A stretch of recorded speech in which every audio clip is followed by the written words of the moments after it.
Hello guys, চলে আসলাম তোমাদের মাঝে একটা ভিডিও নিয়ে। দেখো কত সুন্দর একটা ওভার ব্রিজ ছিল সেই লিক পার্কে।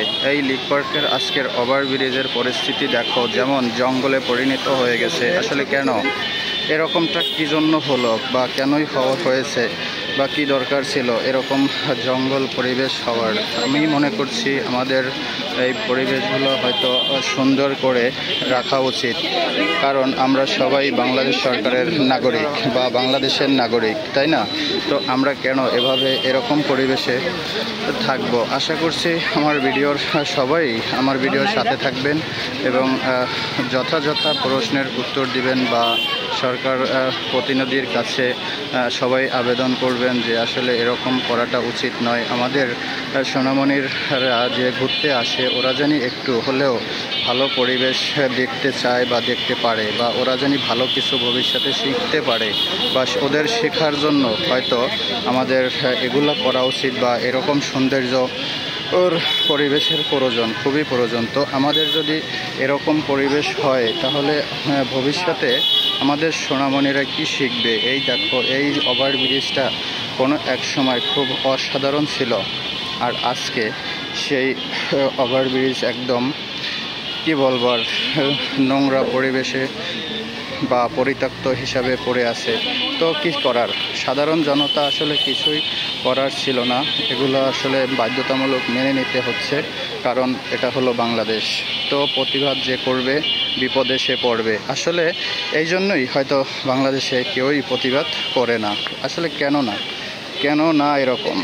আমি মনে করছি সবাই পরিবেশ মুক্ত হিসাবে আবেদন করা উচিত, যে পরিবেশটা জানি একটু হলেও সৌন্দর্য হয় বা সুন্দর হয়। দেখেন এই ঝিলটার পরিস্থিতি, এই ঝিলটা আগে কত উন্মুক্ত ছিল বা পরিবেশ মুক্ত ছিল, ময়লা আবর্জনা ছিল না। আজকে সেই পরিবেশ নেই।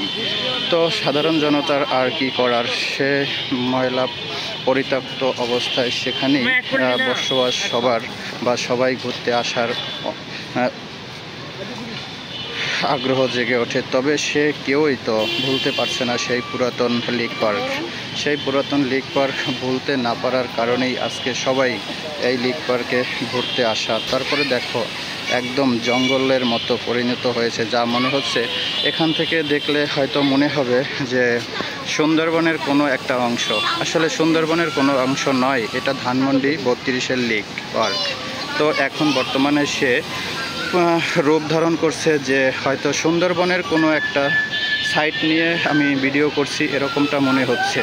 আসলে না, এটা সুন্দরবনের কোনো অংশই না, এটা হলো সেই আমাদের পুরাতন 32 নম্বরের শেখ মুজিবের বাড়ির অপোজিটিভের লিক পার্ক।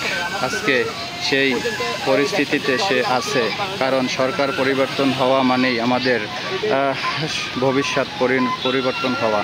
কারণ আমাদের ভবিষ্যৎও এখন এই লিক পার্কের উদ্দেশ্যে বা সোনামণিদের উপলক্ষে উপভোগ করার জন্য সেই লিক পার্ক এখন জঙ্গলে পরিণত হয়ে যাচ্ছে। যেমন সুন্দরবনের মতো মনে হচ্ছে কোথাও থেকে হয়তো বাঘ বেরিয়ে আসবে, আমাদের কোনো না কোনো ক্ষতি করে ফেলবে।